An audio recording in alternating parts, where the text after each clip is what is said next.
नमस्कार शेतकरी बंधूंनो, आज आपण साठवणुकीच्या कापसातील धुळकुळी या किडीमुळे होणारी ॲलर्जी आणि त्यासाठीचे खबरदारीचे उपाय याविषयी माहिती घेणार आहोत. आता ही कीड वाढण्याचं एकमेव कारण म्हणजे काय, की जास्त काळासाठी कापूस जर साठवून ठेवला तर या कापसाच्या धाग्यामध्ये साठणारी धूळ आणि या धुळीमध्ये वाढणारी ही कीड, म्हणून तिला धुळकोळी किंवा डस्ट माईट असं म्हटलं जातं.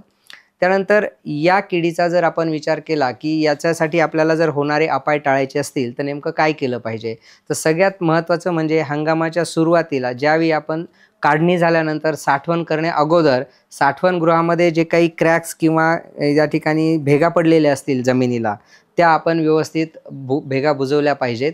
त्यानंतर सोडियम हायपोक्लोराईट असेल किंवा चांगल्या कंपनीचं कुठलंही तुमचं निर्जंतुकीकरणाचं जे त्याला आपण सॅनिटायझर म्हणू, त्या चांगल्या कंपनीचं सॅनिटायझर जर वापरलं, त्याची फवारणी करून हे गोदाम किंवा गोडाऊन पूर्णपणे निर्जंतुक केलं पाहिजे.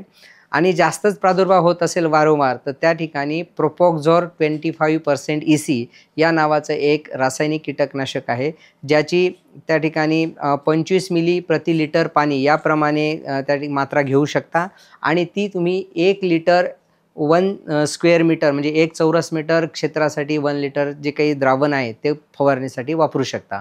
आणि असं निर्जंतुकीकरण केल्यानंतरच आपण त्या ठिकाणी गोडाऊनमध्ये कापूस साठवायचा आहे.